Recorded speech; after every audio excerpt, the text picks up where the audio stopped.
Қазақ қоғамы сан ғасырдан бері исламды дін ретінде қабылдап, оны өзінің дүниетанымымен, салт-дәстүрімен ұштастырып келеді. Бүгінде елімізде халықтың 70%-дан астамы мұсылман болғандықтан дін төңірегіндегі мәселелер күн тәртібінен түскен емес. Адамдардың дінге деген қызығушылығы артқан сайын қоғамда әртүрлі оңды теріс құбылыстар орын алып жатады. Әсіресе соңғы уақытта исламды біреуі жақтап жатса, екіншісі даттап жататын көріністер жиілеп кетті. Осының салдарынан тіпті қарапайым халықтың өзі исламға күмәнмен қарап, ақиқат дін қайсы екенін аңғара алмай қалып жатқанын көз көріп жүр.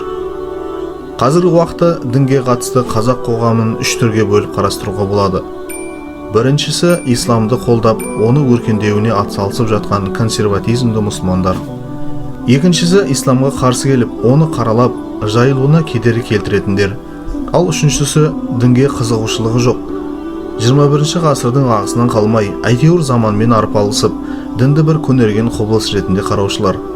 Осындай құбылмалы заманда жеке дара мұсылман әртүрлі кертартпа ойлардан арылып, толық мұсылман тұлғасы болып қалыптасуына кедергі келтіретін ең басты деген үш мәселе ортаға шығады.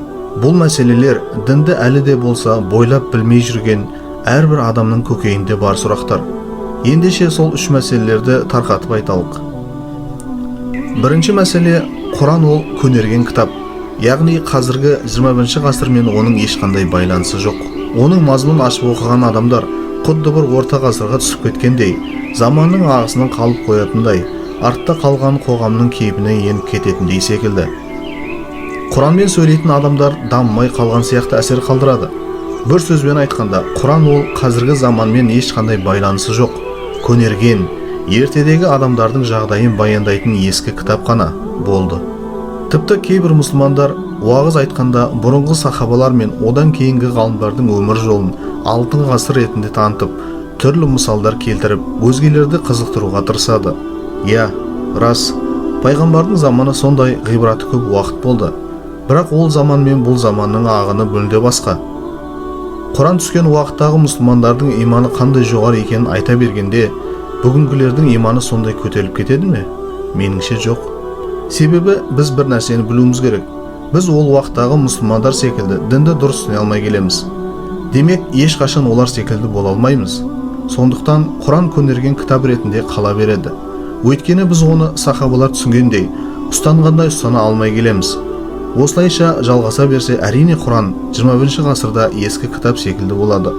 Бұл бірінші мәселе. Сол үшін біз бүгінде керісінше артқа үңіле бермей, өз қоғамымызды құрып, мұсылмандықтың жаңа үлгісін көрсетуіміз керек.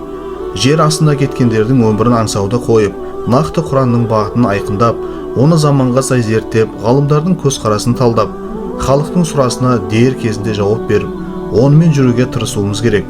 Сонда ғана Құранға деген қоғамның көзқарасын жақсы жаққа өзгерте алуға ықпал етеміз. Екінші мәселе, Құран ол қиын кітап.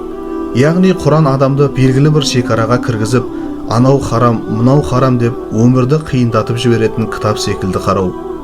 Расымен де кейбір мұсылмандар бүгінде өзін мұсылман санағанымен дінді ұстанып құлшылық жасаудан қорқатындар аз емес.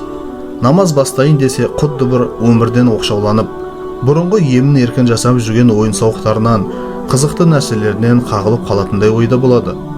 Бір сөзбен айтқанда, исламға неғұрлым терең кірген сайын, соғұрлым екі қолын кісенделіп, тұзаққа түсіп, өмірін қиындап кететіндей көрінеді. Яғни, сен өміріңді өзің қалауынша өмір сүруге дін кедергі келтіретіндей әсерде боласың. Бұған қоса Құран ұстанатындар уақыт өтіп қатты діншіл болып, мінез құлықтары өзгеріп, қаталдық танытып, ақырында зорлық зомбылық көрсететін тұлғаларға айналуы мүмкін. Жасыратыны жоқ, солай да болып жатыр. Кейбір мұсылмандар үстіңгі киіміне қарап, не киіп алғансың дейді. Неге намаз оқымайсың?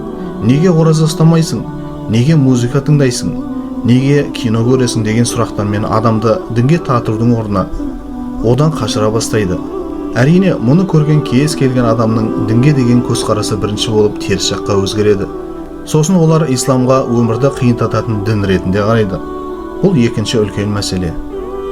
Ал үшінші мәселе ол не үшін мұсылман болуым керек деген сұраққа толық жауап жоқ. Бүгінде арамызда дін туралы сөйлеушілер өте көп. Оларды көрсең құдды бір Құранды ішіп алған, Сахих Бұхариді жаттап алған, пайғамбар саллаллаху алейхи уассаламның өмір жолын толықтай оқып алған секілді көрінеді. Бірақ дін туралы сөйлегеннің барлығы бірдей ғалым емес қой. Оларға барып, мен сен айтқан дінмен не үшін жүруім керек, мен не үшін мұсылман болуым керек деп сұрақ қойсаң, тұшымды жауап та бере алмауы мүмкін. Кейде осындай сұрақтар қойған кезде олар сенің иманың әлсіз екен, сенің ислам ақиқат дін екеніне күмәнің бар екен, шайтан сені азғырып осындай сұрақтар туындатып жатыр, астағфирулла, мұндай сұрақтар қалай қоясың, тағысын тағы осындай қарсы жауаптарды естуге дайын болу керек. Бұдан шығатын бір ғана қорытынды бар. Өйткені ондай мұсылмандар сен қойған әлгі сұрақтарға нақты жауап бере алмайды. Себебі олар не деп жауап беру керектігін де білмейді. Басты мәселе осында. Олар сол Құран түскен замандағы мұсылмандар секілді бәрі бірдей мұсылман болу керек, иманы жоғары болған қоғамда өмір сүріп жүргендей болу керек деген түсінікпен қалып қойған. Бірақ ол уақыт өтті емес пе? Заман өзгерді. Сәйкесінше адамның да көзқарасы, ой көрісі өзгерді. Құран әр заманда жаңарып отырады деп жар берме айқайлаймыз. Енді соған сәйкес жауап та беру керек шығар. Сондықтан әрбір қоғамда осы аталған үш мәселе дұрыс шешімін таппаса, онда мұндай қоғамда адамдардың исламнан бас тартуына жетіп артылады. Яғни егер Құранды 21 ғасырмен ұштастырып байланыстырып бере алмасаң, сондай-ақ Құранның мазмұнынан тек харам, халалды айтып, исламды ауыр дін ретінде көрсете берсең, және де не үшін мұсылман болу керектігін нақты жауап бере алмасаң, онда исламды даттап, жамандап жатқандарға немесе исламнан шығып жатқан адамдарға ешқандай ренішің болмасын. Өйткені олардың исламнан жиренуі логикаға толық сияды. Бұл аталған проблемалар жеке тұлғаның оңды немесе солды қалыптасуына үлкен септігін тигізеді. Бұл тек қана Қазақстанда ғана емес, сондай-ақ бүкіл мұсылман елдерінде болып жатқан жағдай. Мұсылмандарды дамытпай артта сүйреп жатқан дүниелерде осы. Себебі олар әлі де өздерінің дінін толық білмейді, әрі керекті сұрақтарға жауап та бере алмайды. Бұл туралы заманауи белгілі ғалым Рамазан әл-Бути сияқты ғалымдар айтып кеткен. Әрине барлығына бірдей топырақ шашудан аулақпыз, бірақ басым көп бөлігінде осындай проблемалардың бары жасырын емес. Қазіргі таңда философия, социология, психология және тағы басқа көптеген заманауи пәндердің оқытылуы заман талабы екенінде дау жоқ. Бірақ Құран тану пәні жоғарыда аталған пәндер секілді заманауи пән ретінде оқытылмауы оған деген сұраныстың жоқтығынан туындап отыр. Себебі Құранды заманның талабы ретінде танытатын нақты ғылыми дәлелденген тұжырымдар жоқтың қасы. Құранда көптеген ғылыми жаңалықтардың ашылуына септігін тигізген аяттар бар екендігінде сөз жоқ. Бірақ Құран осымен ғана шектеліп қалмаған ғой.